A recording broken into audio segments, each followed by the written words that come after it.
Hello friends, எல்லோரும் நல்லா இருக்கிறீங்களா? இப்போது வீட்டில் தைக்கிற பெண்களுக்கு எவ்வளோ பிரச்சனைகள் வருது, அதுலேருந்து என்னென்னலாம் நம்ம செய்யணும் அப்படிங்கிறத பற்றி நம்ம இந்த வீடியோவில் பார்க்கலாம். இப்போ வீட்டில் தைக்கிற பெண்களுக்கு அதிகமான பிரச்சனைகள் இருக்கும். எப்படின்னு பார்த்தா, இப்போ ஒருத்தங்க கடை வச்சுருக்குறாங்க, இல்லை கடையில் வேலை பார்க்குறாங்க டெய்லர் அப்படின்னா, அவங்க காலையிலே கிளம்பி போயிடுவாங்க. ஈவினிங்காக நைட்டாக அவங்களுக்கு வேலை முடிஞ்சோன்னே 7 மணி 8 மணிக்கெலாம் கடை க்ளோஸ் பண்ணிவிட்டு வந்துடுவாங்க. அவங்க டைலரிங் ஒர்க்கை மட்டும் பார்த்துட்டு அவங்களோட வேலைகளை முடிச்சுட்டு வீட்டுக்கு வருவாங்க.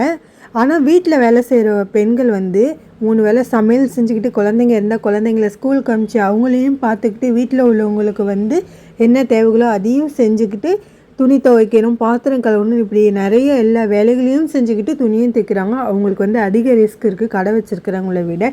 கடை வச்சுருக்கிறவங்க கூட ஆள் வச்சுப்பாங்க. ஆனால் வீட்டில் தைக்கிறவங்களுக்கு அதிகப்படியான ரிஸ்க் இருக்குது. அதுவும் வீட்டு வேலைகள்லாம் செய்துட்டு இந்த சாயந்தர நேரம் தைக்க உட்காருவாங்க. அப்புறம் பார்த்தா நைட்டு 2 மணி 3 மணி வரைக்கும் தைப்பாங்க. இப்போ காலையில் சீக்கிரம் எழுந்திருக்கிறப்ப அவங்களுடைய தூக்கம் கெடுது. பாருங்கள், இந்தமாரி சவால்களை சந்தித்து தான் வீட்டில் உள்ள பெண்கள் சமாளிக்கிறாங்க, தைக்கிறாங்க. இப்போ இந்தமாரி பெண்கள் என்னென்ன பண்ணணுன்னா, நம்ம வீட்டு வேலையே பார்க்கலாம், தப்பு இல்லை. இப்போது நம்ம லேட் நைட்டு தைக்கிறோம்ல, லேட் நைட் தைக்கிறப்ப நமக்கு காலையில் எந்திரிச்சு தான் ஆகணும். சரி, நம்ம லேட்டாக தூங்கி லேட்டாக தைச்சி முடிச்சிருக்கோம், இப்போ லேட்டாக எந்திரிக்கலாம் அப்படிங்கிற சூழ்நிலையில் இல்லாதவங்க என்ன பண்ண முடியும்? முக்கால்வாசி யாராலுமே அந்தமாரி சூழ்நிலையில் இருக்க முடியாது. காலையில் நேரத்தோடு எழுந்துச்சி அடுத்த அந்த நாள் வேலைகளை நம்ம பார்க்குற மாதிரி தான் இருக்கும். அப்போனா நம்ம நைட்டு லேட் நைட் தைக்கக்கூடாது. அதுக்கு பதிலாக நம்ம சீக்கிரமாக எந்திரிச்சிடணும். காலையில் ஒரு 4 மணி 4:30 மணி இல்லை 5 மணிக்கு எந்திரிச்சிட்டு காலையிலே தைக்க உட்காந்துருங்க. காலையிலேயே தைச்சிட்டு அதுக்கப்புறமா கொஞ்சம் நேரம் மிஷினில் உட்காந்து தைச்சிட்டு அதுக்கப்புறமா வீட்டு வேலைகளை பாருங்கள். ரொம்பவே நல்லாயிருக்கும். காலையிலே தையல் வேலை ஆரம்பிச்சிருங்க. அப்புறம் சமையல் செஞ்சு வச்சுருங்க. சமையல் செஞ்சு வச்சுட்டு கேப் கிடைக்கிறப்ப தைக்க உட்காருங்க. அப்படி ஈவினிங் உங்களுக்கு டைம் கிடைக்கிறப்ப தைங்க. அப்புறம் சீக்கிரமாகவே தூங்கிடுங்க. அப்போதைக்கு உங்களுக்கு தூக்கம் சீக்கிரமாகவே வந்துடும். அதே போல் நம்ம நைட்டெல்லாம் லேட்டாக துணி தைச்சிட்டு தூங்கிட்டு காலையில் ரொம்ப டயர்டாக இருக்கும், ரொம்ப சோர்வாக இருக்கும். அப்போ வேலையை பார்க்கவே நம்மளால் முடியாது. இருந்தாலும் ரொம்ப சோர்வாகவே நம்ம எல்லா வேலைகளையுமே பார்ப்போம். வேலைகளெல்லாம் பார்த்துட்டு அப்போதைக்கு நமக்கு தைக்கிறதுக்கே ரொம்ப கஷ்டமாக இருக்கும். நம்ம தூக்கம் போயிடும், நம்ம உடம்பு கெட்டு போயிடும். அதனால் சீக்கிரமாக எந்திரிச்சு பழகிக்குங்க. சீக்கிரம் எந்திரிச்சு துணி தைங்க. அதே போல் சீக்கிரம் நமக்கு ஆட்டோமேட்டிக்காக அந்த தூக்கம் வந்துடும். அப்புறம் உடம்பு நம்ம ரொம்ப ஆரோக்கியமாகவே பார்த்துக்கணும். இது எவ்வளோ ஒரு பெரிய விஷயம்னா, உடம்பு சரியாக இல்லை அப்படின்னா முக்கியமாக அந்த சோர்வு வரும். நான் சொன்னேன் இல்லையா, தூக்கம் இல்லை, அதுமாரி சரியான சாப்பாடு இல்லை, அதே போல் மனக்கவலைகள் இருந்தாலும் சரி, நம்மளால் சரியாக தைக்க முடியாது. நம்ம கவலைகளெல்லாம் ஒரு ஓரமாக வச்சுட்டு நம்ம இந்த தையல் துறையில் சாதிக்கணும், நம்ம முன்னுக்கு வரணும், நிறைய சம்பாதிக்கணும் அப்படிங்கிற எண்ணத்தை மனசில் வச்சுக்கிட்டு நம்ம துணி தைக்கணும். அதோட நம்ம உடம்பு ரொம்ப பாதுகாக்கணும். நம்ம உட்காந்து தானே தைக்கிறோம், நம்ம ஓடி ஆடி நடந்து அந்தமாரி தைக்கல, பெரிய வேலை பண்ணல. அதனால் நமக்கு என்ன அப்படின்ட்டு அப்படியே உட்காந்துருக்கூடாது. எப்பவுமே நீங்கள் துணி தைக்க போகிறப்ப கையில் பக்கத்துலேயே ஒரு பாட்டிலில் தண்ணியோ சொம்புலையோ தண்ணி வச்சுக்கோங்க. நம்ம துணி தைச்சிக்கிட்டே இருக்கிறப்ப அதிகமாக தண்ணி தாகம் எடுக்கும்.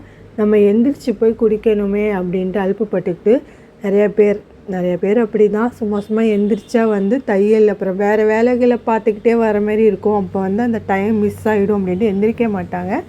அது மாதிரி இல்லாமல் பக்கத்துலேயே நம்ம துணி தைக்க போகிறதுக்கு முன்னாடியே பக்கத்துலேயே ஏதாவது ஒரு ஸ்நாக்ஸோ பழமோ வச்சுக்கிட்டு தண்ணியும் வச்சுக்கிட்டு துணி தைங்க. இப்போ இடையில தண்ணி வேணும்னா பக்கத்துலேயே இருக்குது, ஏஞ்சி போக வேணாம். நம்ம ஏஞ்சி போகிறப்ப அங்கே இன்னும் 2 வேலை இருக்கும், அதை முடிச்சுட்டு வரத்துக்குள்ளே ஒரு 1/4 மணி நேரம் ஆகிடும். அதுக்கு பதிலாக பக்கத்துலேயே வச்சுருங்க. அதே போல் ஏதாவது ஸ்நாக்ஸ் வேணும் அப்படின்னா பக்கத்துலேயே வச்சுக்கிட்டு சாப்பிடுங்க. ஸ்நாக்ஸ்னால் முக்கியமாக பழங்கள் நிறையா சாப்பிடுங்க. தானிய வகைகள், சுண்டல், பயிறு அது மாதிரிலாம் சாப்பிடுங்க. அதை விட்டுட்டு இந்த சிப்ஸு பிஸ்கெட் அதுமாரி சாப்பிட்றதுல ஹெல்த்தியே கிடையாது. இப்போ நம்ம நேரத்தோடு எந்திரிக்கணும், நம்ம உடம்பை பாதுகாத்துக்கணும், வேலையை நம்ம பிரிச்சுக்கணும். இந்த டைமில் இதை செஞ்சுருவோம், இந்த டைமில் நம்ம தூங்கிடுவோம், இந்த டைமில் சாப்பிடுவோம். தைக்க உட்காரத்துக்கு முன்னாடி தண்ணி எடுத்து வச்சுப்போம், ஸ்நாக்ஸ் எடுத்து வச்சுப்போம். அதிகமாக பழங்கள் சேர்த்துக்குங்க, கீரைகள் சேர்த்துக்குங்க. அதேமாரி நம்ம உடம்பை ஹைட்ரேட்டாக எப்பயுமே வச்சுக்கணும். அதேமாரி ஆரோக்கியமாக சத்தான உணவுகளை சாப்பிட்டுட்டு நம்ம நல்லா இருந்தால் தான் நம்ம நல்லபடியாக துணி தைக்க முடியும், நம்ம லைஃப்பில் அடுத்த ஸ்டேஜுக்கு போக முடியும். துணி தைச்சி என்ன லைஃப்பில் அடுத்த ஸ்டேஜ் போக முடியுமா அப்படின்னு நினைக்கிறீங்க? அப்படியெல்லாம் இல்லை. நம்ம ஒரு வேலைகளில் வந்து பர்ஃபெக்டாக நம்ம செஞ்சோம் அப்படின்னா நமக்கு வாய்ப்புகள் நம்மளை தேடி வரும். துணி தைச்சிலாம் வாழ்க்கையில் முன்னேறுவாங்களா அப்படின்னா நிறைய பெண்கள் முன்னேறிக்கிறாங்க. அதே போல் வீட்டில் இருந்தே நிறைய பெண்கள் வந்து லைஃப்பில் சாதிச்சிருக்கிறாங்க, அடுத்த ஸ்டேஜுக்கு போயிருக்கிறாங்க. கண்டிப்பாக நீங்களும் அப்படியாப்பட்ட ஒரு பெண்ணாக இருப்பீங்க. கண்டிப்பாக இதை முயற்சி செஞ்சு பாருங்கள். எப்போவுமே வந்து மனசு தளர விட்டுறாதீங்க. ஆஹா, நமக்கு இவ்வளோ பிரச்சனை இருக்கே, இவ்வளோ கவலை இருக்கே அப்படின்னு நினச்சிக்கிட்டே நீங்கள் தைச்சிங்கன்னா நமக்கே தெரியாது எப்படி நம்ம ஊசி வந்து விரலில் மாட்டோன்னு. நிறைய தடவை வந்து ஊசி வந்து டைலர்ஸ்க்கு வந்து கையில் விரலில் மாட்டிடும். எனக்குமே மாட்டியிருக்கு. நம்ம கவனம் வந்து குறைவாக இருக்குது, கவன சிதறலில் வந்து துணி தைக்கவே கூடாது. அப்போ அதுக்கு நம்ம என்ன பண்ணணும்னா ரெஸ்ட் எடுத்துக்கணும். இல்லை நம்ம ரெஸ்ட் எடுத்துப்போம் அப்புறமா தைப்போம் அப்படின்ட்டு ஒரு 1/2 மணி நேரம் 1 மணி நேரம் நல்லா தூங்குங்க, இல்லை ரெஸ்ட் எடுங்க. அதுக்கப்புறமா மனசு ஃப்ரீயானதுக்கப்புறமா வந்து தேய்ங்க. அப்போ தான் வந்து நம்ம ஏதாவது ஒரு அசம்பாவிதம் கையில் ஊசி ஏறுறது அது மாதிரிலாம் ஆகாமல் நம்ம நல்லபடியாக தைக்கலாம். எப்பயுமே ஆரோக்கியமாக இருங்க, பாசிட்டிவ் எனர்ஜியோடு இருங்க, பாசிட்டிவாகவே நினைங்க, தீமையை நினைக்காதீங்க, கெட்ட வார்த்தைகள் எதுவுமே பேசாதீங்க. ரொம்ப வந்து நம்ம மனசை ஃப்ரீயாக வச்சுருங்க, எல்லாமே நமக்கு நல்லாவே நடக்கும். இந்த 2 டிப்ஸை கண்டிப்பாக வீட்டில் தைக்கிற டைலர்ஸ் சின்ன ஒரு டிப்ஸு தான், இதை வந்து ஃபாலோ பண்ணுங்கள். இந்த வீடியோ பிடிச்சினா லைக் பண்ணுங்கள். பாய்.